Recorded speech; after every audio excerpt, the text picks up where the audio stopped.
ہمیں یہ واضح پیغام دیتے ہیں کہ قرآن ہی وہ واحد کتاب ہے کہ اگر بندہ مشکلات کے جو ہے وہ سفر میں ہو یا آندیاں مشکلات کی چل رہی ہوں یا کہ طرح طرح کی پریشانیاں ہوں تو قرآن مجید برہان رشید ہی وہ کتاب ہے جو واضح ہدایت کا روشن مینار ہے۔ اگر ہم قرآن کو سینے لگائیں گے اللہ کی عزت کی قسم ہے وہ دن دور نہیں کہ جب قرآن کو سینے لگانے سے اللہ کریم جل وجہ الکریم ہماری تمام قسم کی مشکلات کو دور فرمائے گا۔ ترمذی شریف کی ایک روایت آپ کے سامنے نظر کر رہا ہوں۔ میرے آقا کریم رؤوف الرحیم جناب رحمت عالم صلی اللہ علیہ وآلہ وصحبہ وبارک وسلم نے خود ارشاد فرمایا، حضور علیہ السلام کے صحابہ جمع ہیں اور اس حدیث کے جو راوی ہے وہ مولا کائنات ہے، اس حدیث کے راوی مولا کائنات ہے۔ اللہ کا فضل ہے ہمارا تعلق اسلام میں اس جماعت کے ساتھ ہے کہ جس میں اللہ کے ولیوں کا ذکر ہو تو تب بھی ہمارے چہرے کھل اٹھتے ہیں، اور اگر اللہ کے نبی کا ذکر ہو تو پھر بھی ہمارے سینے جو ہے وہ تنگ نہیں ہوتے، بلکہ ہمارے سینوں میں ایک عشق رسول عشق انبیاء کی ایک تڑپ اٹھتی ہے۔ اور اگر جناب والا محبوب علیہ السلام کے صحابہ کا ذکر ہو اور پھر بھی ہم کہتے ہیں سب کچھ محبوب کے غلاموں کے لیے حاضر ہے، اور اگر محبوب کی آل کا ذکر ہو تو پھر بھی ہم کہتے ہیں باری باری جائیں صدقے جائیں۔ حضرت علی المرتضیٰ شیر خدا کرم اللہ تعالی وجہ الکریم کی ذات مقدسہ ویسے ہی با کمال و با صفا ہے، لیکن اس کے ساتھ ساتھ عظمت قرآن کے حوالہ سے یہ جو صاحب ترمذی نے یہ حدیث نقل کی تو آپ فرماتے ہیں اے محبوب علیہ السلام کے غلاموں، آقا کریم صلی اللہ تعالی علیہ وسلم تشریف لا، اور لانے کے بعد ایک جملے کچھ ارشادات مکمل اقتصابات کو آپ کے سامنے عرض نہیں کر پا رہا، لیکن اس کے چند ایک جملے اور چند ایک پوائنٹ آپ کے سامنے رکھنا چاہتا ہوں۔ میرے آقا کریم رؤوف الرحیم جناب رحمت للعالمین صلی اللہ تعالی علیہ وسلم نے ارشاد فرمایا، اے میرے غلاموں انہا ستکون فتنہ، اے میرے غلاموں ان قریب فتنے جنم لیں گے، ان قریب فتنے ہوں گے۔ اور حضرت علی المرتضیٰ بھی سن رہے تھے۔ آج دیکھیں ہم کتنے فکروں میں مبتلا ہیں، لیکن اللہ کی عزت اور جلال اور صفات کاملہ کی قسم ہے وہ ماہ مدینہ کی زبان جو 1400 سال پہلے ہمیں بتا رہی تھی ایک وہ وقت آنے والا ہے جب جناب والا فتنے ہوں گے۔ علی المرتضیٰ شیر خدا تاجدار حلقہ داماد مصطفیٰ حضرت علی المرتضیٰ کہتے ہیں جو مدینہ العلم کے باب بھی ہیں اور دار الحکمہ کے دروازے بھی ہیں، حضرت علی المرتضیٰ کہتے ہیں یا رسول اللہ فدا کا امی و ابی، ہماری ماں باپ سب کچھ آپ پہ قربان ہو، جب فتنے ہوں گے تو پھر ہم کیسے بچیں گے؟ فتنہ تو بہت بری چیز ہے، اس سے بچنے کا ذریعہ کیا ہے؟ تو میرے محبوب علیہ السلام فرماتے میرے غلاموں پریشان نہ ہونا، میں تو چلا جاؤں گا، میں تو اس دنیا کو چھوڑ کے چلا جاؤں گا، اور ظاہری جو ہے حیات کا سلسلہ منقطع ہو جائے گا، اور تم سے جو ملاقات کا سلسلہ ہے یا کلام کا سلسلہ ہے وہ تو منقطع ہو سکتا ہے، لیکن میرے غلاموں میں تمہیں وہ چیز دے کے جا رہا ہوں جو روشن ہدایت کا مینار ہے، جس کا دن بھی دن ہے اور رات بھی دن ہے۔ فرمایا کتاب اللہ، اللہ کی کتاب وہ ہے جب بندے مصیبتوں کا شکار ہوں گے، جب لوگ فتنوں کا شکار ہوں گے، اللہ کی عزت کی قسم ہے قرآن مجید برہان رشید ہی اس وقت ہدایت کا روشن مینار ہوگا جو بندے کو سنبھالنے کے لیے تیار ہوگا۔ اللہ کی عزت اور جلال کی قسم ہے حضرت علی المرتضیٰ شیر خدا تاجدار حلقہ داماد مصطفیٰ صلی اللہ تعالی علیہ وسلم نے جب یہ جملے سنے، صرف اتنا نہیں، میرے حضور علیہ السلام فرماتے ہیں اے علی المرتضیٰ یہ وہ کتاب ہے، فرمایا نبا فی نبا، فرمایا اس میں خبریں ہیں ما کان قبلکم، جو تم سے پہلے گزر چکے ان کی بھی خبریں ہیں، اور جو تم سے بعد آنے والی چیزیں ہیں ان کی بھی خبریں ہیں۔ اے میرے غلاموں یہ بات یاد رکھنا، جس نے اس قرآن کو اپنے پیچھے ڈالا، قرآن کی بات کا انکار کیا، اللہ کریم جل والا، یہ حدیث کے الفاظ ہیں، فرمایا اللہ کریم جل والا اس کی گردن کو توڑے گا۔ اور آخری جو حدیث کے لفظ ہیں ترمذی شریف کے صاحب ترمذی نے یہ بھی نقل کیا، فرمایا حضور علیہ السلام نے فرمایا ہوتی ہے, دنیا کی رسی کو زور لگاؤ ٹوٹ جاتی ہے, لیکن میرے آقا کریم جناب رحمت عالم صلی اللہ تعالی علیہ وسلم ارشاد فرماتے ہیں یہ قرآن وہ رسی ہے, حبل اللہ المتین, فرمایا یہ وہ رسی ہے جو ٹوٹنے والی نہیں ہے, اس کا تسلسل تو بہت لمبا چلنا ہے. اے میرے غلاموں یہ بہت مضبوط رسی ہے. اور اس رسی کی وضاحت کرتے ہوئے جو ہے شعب الایمان کی ایک روایت آخری آپ کے سامنے پیش کر رہا ہوں اور آپ سے اجازت لے رہا ہوں. محبوب علیہ السلام کے غلاموں, امام شعب الایمان نے اپنی تصریف کے اندر یہ بات نقل کی, فرمایا خرج علینا رسول اللہ صلی اللہ علیہ وسلم, ہم پر ایک دن آقا کریم جناب رحمت عالم صلی اللہ علیہ وسلم تشریف لائے,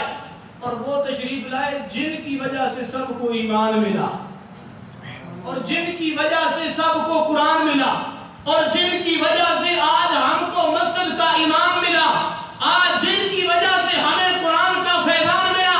حضور علیہ السلام وہ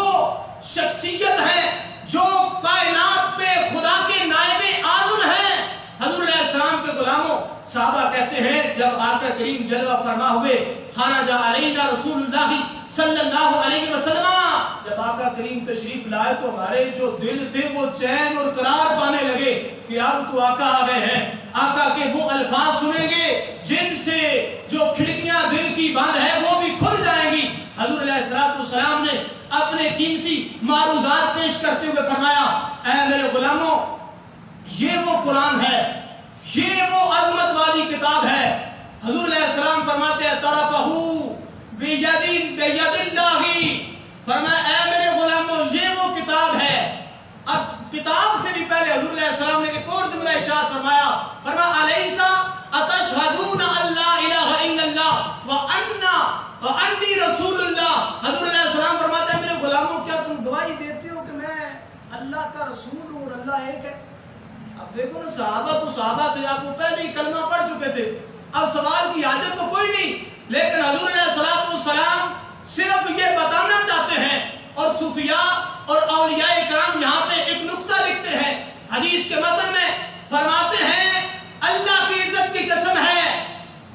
حضور علیہ السلام یہ جملہ اس لیے ارشاد فرما رہے تھے اے میرے غلاموں تم نے جب بھی بولنا ہے تو رب کی توحید کا نعرہ تکبیر بلند کرتے رہنا ہے, اور تکبیر کے ساتھ مجھ محمد عربی تاجدار کائنات کا نعرہ بھی بلند کرنا ہے. جب بھی ذکر ہو خدا کا ذکر بھی ہو, ساتھ میرا بھی ذکر ہو. اور اس کے بعد آقا کریم نے فرمایا میرے غلاموں میں نے تم کو کہا خدا ایک ہے تم نے مان لیا, میں نے تم کو کہا کتاب ایک تم نے مان لیا, میں نے تم کو کہا اللہ کی عبادت اس طرح کرنی تم نے مان لیا. الذین یؤمنون بالغیب, اے میرے غلاموں تم سارے کے سارے غیب پر ایمان لانے والے ہو. چلیے لگے تو بندہ بول دے تم سارے کے سارے غیب پر, سارے کے سارے غیب پر ایمان لانے والے ہو. اس سے ایک نقطہ یہ بھی ثابت ہوتا ہے, آج کچھ لوگ یہ اعتراض کرتے ہیں نبی تو غیب نہیں جانتا, لیکن اللہ کی عزت کی قسم ہے نبی کی ذات مقدسہ وہ ہے جو 1500 سال پہلے اپنے غلاموں کو مخاطب کر کے اگر عظمت قرآن کا پیغام دے رہی تھی تو ساتھ یہ بھی بتا رہی تھی میرے غلاموں قرآن کا فیض بھی تبھی ملے گا جب نبی کو غیب دان مانو گے.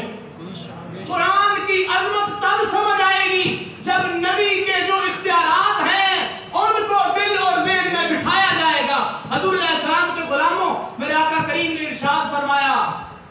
میرے غلاموں تم نے سب کچھ مانا ہے, آؤ میں تمہیں ایک اور چیز بتاتا ہوں. آخری حدیث کے الفاظ سنیں, حضور علیہ السلام فرماتے ہیں میرے غلاموں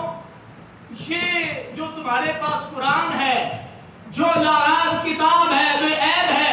طرفہو بید اللہ, فرمایا اس کا ایک رسی گویا کہ یہ رسی ہے اور اس رسی کا ایک ذرا خدائے ذوالجلال کی ہاتھ میں ہے جیسے کہ اس کی شان کا ہاتھ ہے, اور فرمایا دوسرا حصہ تمہارے پاس ہے. فَطَرَفَهُ بِأَيْدِيكُمْ, فرمایا دوسرا حصہ تمہارے پاس ہے. محبوب علیہ السلام کے غلاموں اب یہ وہ رسی ہے جو صحابہ سے لے کے آج تک ہمارے پاس موجود ہے, بچے کی بھی پاس ہے, بڑے کی بھی پاس ہے, صوفی سالک ولی عالم مفتی کے بھی پاس ہے. جب تک یہ رسی پکڑے رہو گے حضور فرماتے ہیں ہدایت پر رہو گے. میرے آقا کریم رؤوف الرحیم جان رحمت حضور نبی اکرم شفیع عالم صلی اللہ علیہ وسلم حدیث کا اگلا جملہ سنیے، میرے آقا کریم صلی اللہ تعالی علیہ وسلم ارشاد فرماتے ہیں تمسکو، فرمایا اگر اسے پکڑے رہو گے، لن تضلوا، فرمایا ہرگز تم گمراہ نہیں ہوگے، ہرگز گمراہ نہیں ہوگے۔ اگر قرآن تمہارے پاس ہوا تو دل میں مصطفیٰ کی محبت ہوئی اور ساتھ قرآن ہوا اور ولی کامل کا فیضان ہوا، اللہ کی عزت کی قسم ہے تم بھٹک نہیں سکتے۔ صرف اتنا نہیں، فرمایا لن تہلکوا بعدہ ابدا۔ یہ صاحب ترمذی نے، شعب الایمان نے صحیح حدیث روایت کرتے ہوئے فرمایا اللہ کی عزت کی قسم ہے تم کبھی ہلاک بھی نہیں ہوگے، کبھی تباہ بھی نہیں ہوگے، کبھی برباد بھی نہیں ہوگے۔ اس کی وجہ یہ ہے کہ تمہارے پاس رب کا قرآن جو ہے، نبی کا فیضان جو ہے۔ میں آخری جملے آپ کے سامنے رکھ کے اپنے گفتگو کا اختتام کر رہا ہوں۔ محبوب علیہ السلام کے غلاموں، قرآن میں ایمان والوں کو خطاب کرتے ہوئے ایک کم تقریباً 90 ایسی آیات ہیں جن میں اللہ کریم نے ایمان والوں کو خطاب کرتے ہوئے فرمایا یا ایھا الذین آمنوا، اے ایمان والوں، اے اچھا بولنا، اے ایمان والوں، اے ایمان والوں، اے نبی کے سونے غلاموں، مطلب پنجابی میں یہ بنتا ہے۔ اور 90 دفعہ، ایک کم 90 دفعہ یہ فرمایا۔ کم از کم ہمیں وہ 90 آیتیں تو یاد ہونی چاہیے نا جس میں اللہ کریم نے حکم دیا یا کسی چیز کی نفی کی، یہ کرنا ہے، یہ نہیں کرنا، یہ کرنا ہے، یہ نہیں کرنا۔ اسی فرمایا یا ایھا الذین آمنوا ادخلوا فی السلم کافہ، اے ایمان والوں پورے اسلام میں داخل ہو جاؤ۔ ادھے تتر آدھی بٹیر نہیں، مصلی پہ کھڑے ہو کے نماز بھی پڑھ لی، مقرر کے سامنے کھڑے ہو کے بیان بھی سن لیا، گھر میں جا کے فلمیں بھی دیکھ لی، نہیں، فرمایا یا ایھا الذین آمنوا ادخلوا فی السلم کافہ، فرمایا ایمان والوں کلمہ تم نے مصطفیٰ کا پڑھا ہے تو پورے اسلام میں رہنا ہے، آدھے تتر آدھی بٹیر نہیں بننا۔ حضور علیہ السلام کے غلاموں، ایک ہندو تھا، ہندو حضرت فضل حق خیر آبادی کی بارگاہ میں حاضر ہوا اور اس نے آ کے عرض کی اے فضل حق خیر آبادی، عالم دین آپ ہیں، مسلمانوں کے رہنما آپ ہیں، لیکن آپ کے قرآن کے 15 پارے مجھے آتے ہیں۔ وہ ہندو رام چندر بولا، یہ سفیان نے اپنی کتب کے اندر لکھا ہے۔ آپ نے فرمایا اس میں تمہاری شان کی کیا بات ہے، تمہاری عظمت کی کیا بات ہے؟ فرمایا یہ تو ہماری شان کا اظہار ہے کہ تم 15 پارے حفظ کر لیتے ہو۔ ہماری کتاب اللہ کا فیض اتنا قیمتی ہے، اگر کافر بھی اس کو سینے لگاتا ہے تو اس کے سینے کی کھڑکیوں کو کھول کے اندر داخل ہو جاتا ہے۔ لیکن یہ تو دیکھو تمہاری کتابیں تو اتنی بوجھل ہیں، ہم ایک صفحہ بھی یاد کرنا چاہیں تو نہیں کر سکتے۔ اور آخری حدیث، حضور علیہ السلام کے غلام ہو قرآن کو سینے سے لگاتے ہیں۔ حضور علیہ السلام فرماتے ہیں من اشتغل بتلاوت القرآن، حضور فرماتے ہیں جو بندہ تلاوت قرآن میں مشغول رہتا ہے، صبح شام تلاوت کرتا ہے، اور ان دعا، فرمایا وہ دعا سے ہٹ جاتا ہے، دعا کو اس کے پاس وقت ہی نہیں، ہر وقت تلاوت قرآن کرتا رہتا ہے، ہر وقت تلاوت قرآن کرتا رہتا ہے۔ حضور علیہ السلام فرماتے ہیں آت اللہ افضل، فرمایا جو تلاوت قرآن کرنے والا ہے اور جو دعا کرنے والا ہے، دعا کر کے اپنے رب سے مانگتا ہے یا اللہ مجھے یہ بھی نعمت عطا فرما دے، یا اللہ مجھے یہ بھی نعمت عطا فرما دے، لیکن مدینے کے تاجدار فرماتے ہیں جو قرآن پڑھنے والا ہے، اللہ کی عزت کی قسم ہے اللہ دعا کرنے والوں سے اعلیٰ اس کو عطا فرماتا ہے جو قرآن کی صبح شام تلاوت کرتا ہے۔ حضور علیہ السلام کے غلاموں، بس قرآن کو سینے لگانا ہے تاکہ ہم ہدایت پا جائیں۔ آج جس وقت ہم اتنے ماحول کے اندر جا رہے ہیں تو ایک ہی ذریعہ ہے، قرآن کو سینے لگا لیں۔ اللہ کی عزت کی قسم ہے ہماری زندگی بھی سنور جائے گی، اور جب قبر میں پہنچیں گے یہ وہی قرآن ہے جس کے بارے میں محبوب علیہ السلام فرماتے ہیں کل قیامت کے دن اور کل قبر میں یہی شافع اور مشفع ہوگا۔ اللہ کی عزت کی قسم ہے یہ ایمان، یہ قرآن ہمارے پاس آج موجود ہے، اس کو اپنے سینے میں جگہ دینے کی حاجت ہے۔ اور آخری پیغام یہ ہے کہ اپنے آپ کو قرآن و سنت کا آئینہ دار بناؤ، جو دنیا دیکھے اس کو پتا چلے یہ مدینے کے تاجدار کا غلام ہے۔ اپنے گھروں کے اندر مدنی چینل چلایا جائے، اپنے بچوں کو قرآن و سنت کی تعلیمات سے آراستہ کیا جائے۔ اللہ کی عزت کی قسم ہے ہمارے گھروں میں اگر قرآن و سنت کا چینل چلے گا اس سے یہ فائدہ ہوگا، ہماری آنے والی نسلیں جب گھر سے نکلیں گی یا نبی کا جھنڈا لے کے نکلیں گی یا صحابہ کے پروانے بن کے نکلیں گے یا نبی کے آل کے دیوانے بن کے نکلیں گے۔ اللہ کی عزت کی قسم ہے میرے ولی کامل سیدی و سندی و مرشدی و ملجائی و ماہوائی حضرت مولانا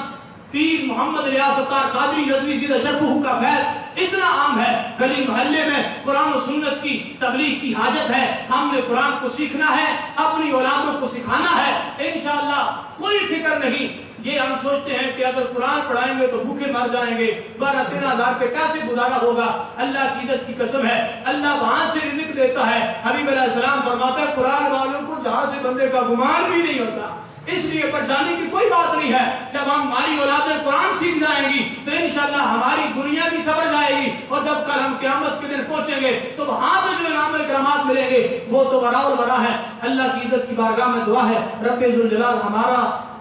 یکم رمضان سے لے کے آج تک کا جو سفر رہا، قرآن مجید قرآن رشید کا جو ہم نے نور سنا ہے اور اپنے سینے میں انڈیلا ہے، اللہ کی عزت کی قسم بڑا سرور آیا ہے، اور دل کرتا ہے بندہ قرآن کی جو چاشنی ہے وہ حاصل کرتا ہے، لیکن وقت اس قسم کا ہے اور وقت ساتھ نہیں دیتا۔ اللہ کریم نے چاہا پھر زندگی رہی، پھر رمضان آیا تو پھر ہم قرآن کو سینے لگائیں گے، پھر قرآن کا نور جو ہے وہ سینوں میں انڈیلیں گے۔ اور آخری پیغام یہ بھی ہے، اب جو دن باقی رہ گئے ہیں، رمضان تھوڑا سا رہ گیا ہے، زندگی کا کوئی بھروسہ نہیں ہے، اب تو آ جاؤ اللہ کے گھروں میں، اب غفلت کی چادر کو چھوڑ کر شیطان کا مقابلہ کرنے کے لیے تیار ہو جاؤ کہ ہم نے تجھ سے مقابلہ کرنا ہے۔ خس خس دنہ قدر نہ میرا تو میرے پیر محمد الیاس ستار قادری نو مٹیائیاں، میں گلیاں دا روڑا کوڑا میں محل چڑھایا سائیاں۔